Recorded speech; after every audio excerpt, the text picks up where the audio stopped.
Hey, let's talk about our Detroit football team, those Detroit Lions. Let's bring in the voice of the Detroit Lions, the great Dan Miller. How you doing, Dan? What's up, boys? How you doing? Doing great. Before I talk Lions, can I just get a quick thought on what the Tigers are doing? Over 500. How about it, huh? Yeah, no, it's great, and to do it with kind of a piecemeal pitching staff that they've had to put together is really, I think, the impressive part about it. You know, for me, Ryan, what I'm looking for is how many of these young guys are going to turn into everyday pieces? Because I think if you look at the best teams in Major League Baseball, man, they got like 5 or 6 guys that can rake.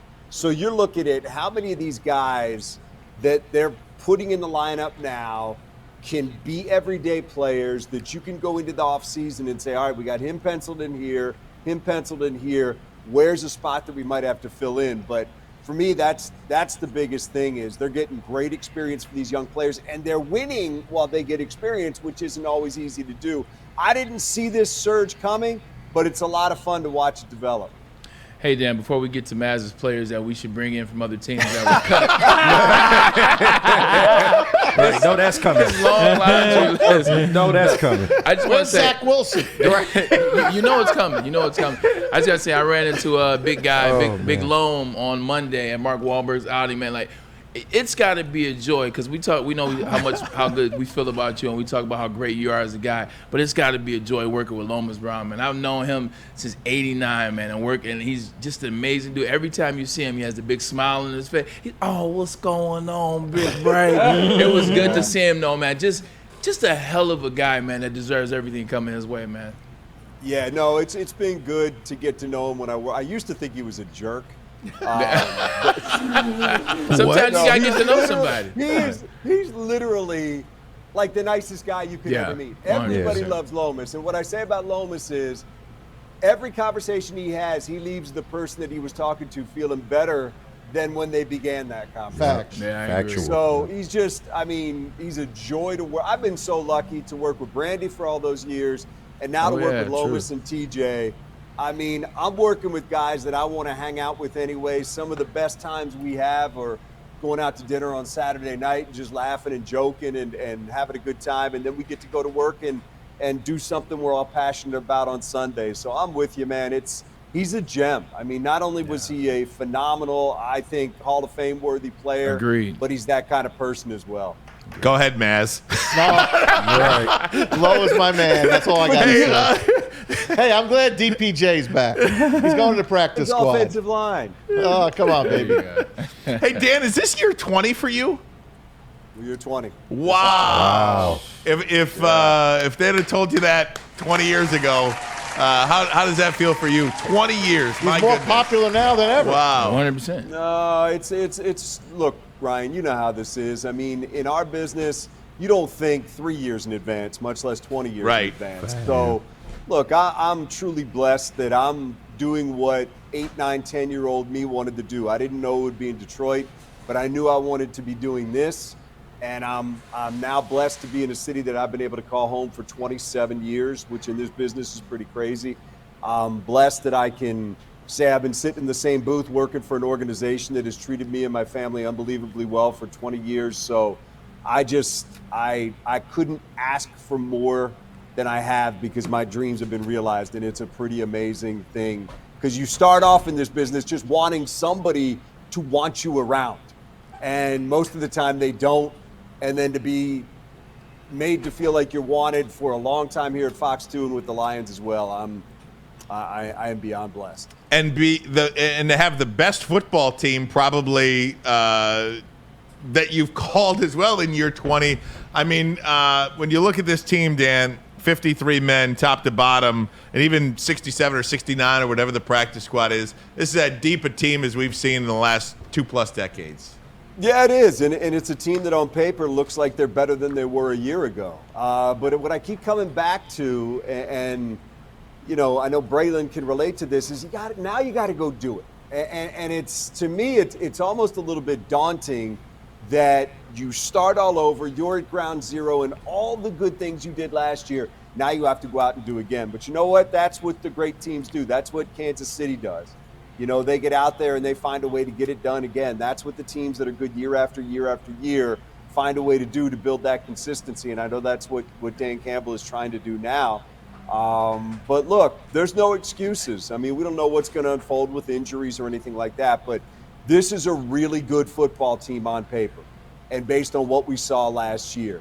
And now it's about going out there and delivering weekly and making the plays that you made last year and doing the things late in games and that this league requires you to do to win. And I'm excited to see where they go. But I love the moves that they've made. I love the places that they've gotten stronger. Now we have to go out and see it unfold before us. I don't know if this is a question or a statement, Dan, so bear with me as I say it or ask it. And, you know, I like how you say on paper. I think the Lions have done a great job over the past 2 years of getting better and better in the offseason through the draft, and I think they're a better team each year. You know, you look at 2022, how they finished last year. They almost made the playoffs in 2022. What did they do the next year? They get all the way to the NFC Championship. If they're as good on paper as we think, the DJ Reader move, the Davenport move, I'm going to go all in and say I believe with who they are, what they built, the identity, having those same coaches, they got a chance to win it all, man. I don't know. Like I said, I don't know if it's a question or a statement. No, I agree with you. I mean, look, when you go to the NFC Championship game and then, to your point, you bring in a DJ Reader, you bring in a Davenport, you rework your secondary, you have a proven cornerback in Carlton Davis, you draft Terry and Arnold, who's highly regarded, you bring in Ennis Rakestraw, you bring in Amik Robertson, you're moving Branch back to safety, where I think they're thrilled about what he can possibly do back there. Kirby Joseph comes back. I just think that defense is, and that's basically, look, the offense looks a lot the same to me. The one guy offensively that can add rocket fuel to this thing is if J-Mo takes off and can be the guy that we believe he has the talent to be, oh my gosh, then you're talking about a whole different look on offense that this team could have. But defensively, look, they were 27th in the league last year, second in the league against the run. That tells you were really bad against the pass. And if you go back, and we've talked about this before, and you look at where they were in the last quarter of the season and into the playoffs, guys consistently were getting 150, 180, 200 yards against them receiving. Yeah. It is hard to win like that. They needed to shore that thing up. And on paper, it looks like they've done a good job of that. But you have to put it that way until they actually go out there and do it. Dan, real quick follow-up. 18 weeks there are in the season before you get to the big dance, and that's January in the playoffs. What can happen in week one against these Rams to kind of give you pause, not scare you because it is way too early, but what can happen in game one against these Rams who they want their revenge for last year? What can give you pause going into week two or going into that following week? I think exactly. Look, we know who's coming in here a quarterback for them. We know how good that guy is. We know how good that Cooper Kupp and Puka Nacua are. We know what they can do through the passing game. So I think right off the bat, you're going to get a really good test of what you're capable of doing on defense. And let me say this. I know that there is some concern in Allen Park about the fact that this defensive backfield, because of injuries, has not been able to play together much during the preseason. Yep. So you're going to have guys out there that are getting real live reps basically for the first time together because Arnold's been out a little bit, Robertson has been out a little bit, Davis has been out a little bit, Rakestraw's been out a little bit, Branch has been out a little bit. All these guys have missed time during camp. So I don't know that the cohesion is necessarily there at this point. Yeah. So right off the bat, against a guy that can sling it, you're going to be tested right away. So I think that's what I'm looking at, Braylon. Look, I believe they're going to go out there and play well offensively. If they're good against the run, or taking care of the football, they're going to be fine. But I want to see how they play against Stafford because we know what they're capable of doing if your defense isn't ready to go. Hey, Dan, are you comfortable with Hendon Hooker as quarterback two? As comfortable as I would be, and something just popped up on my screen. As long as I look fine, guys, we're good. Looking good. Look, I did not have a high degree of confidence, and it looks like they just re-signed Fromm. So unless they sign Sudfeld too, it looks like Fromm might be their number 3 guy. Look, Sudfeld's been in the league since I think 2017, something like that. Yeah. He's played in 6 games. So I don't know that I necessarily would have felt great about him. Look, Hooker is raw and made mistakes during the preseason, but I do see the talent there. Do I feel as good about them going in a backup situation as I would have with Teddy Bridgewater? No, because Teddy Bridgewater's got tons of experience and skins on the wall and the ability to understand what it is to play against an NFL defense. So, look, obviously it has to give you some concern if your backup quarterback is somebody that has never played in a regular season NFL game and you consider yourself a Super Bowl contender. That said, I do see the talent there. I think there were some people that were a little bit overly negative about him. I see some things that they saw when they drafted him, but I also see a guy who looks like he didn't play for 21 months after hurting his knee and is just getting back to game experience. Long way of saying, Maz, there's veterans in this league that you'd feel better if they were sitting in there behind Jared Goff. I think long-term and potentially, given some experience, I still think Hendon Hooker can be a nice quarterback in this league. Me too. I'm keeping my fingers crossed. And we all talk about the wide receivers all this time, and we brought up Josh Reynolds yesterday again. In a perfect world, if you go back a few months, would you have felt better had he been here instead of playing around with DPJ, bringing in the kid from Denver, Patrick, Isaiah Williams, and so forth? Are you okay with the wide receivers as they sit? Well, I'd like to see if Patrick is healthy and is ready to go. If he's healthy and ready to go, I think you feel pretty good about it because he's a big guy, big target, hasn't played in 2 years. That's the problem. You got to see where he's at physically. Apparently, from what he's shown in Denver so far in this preseason, he's been good. And in training camp, he's been good. Look, in a perfect world, do you take some of the unknown out of it? If you have Josh Reynolds back out there, yeah, you do. But you can probably say that about a lot of decisions that teams make because they do have to make decisions based on money and allocation as to whether or not they think that a guy is worth it and whether or not they think that a guy fits into their long-term plans. They got a lot of contracts that they have to deal out.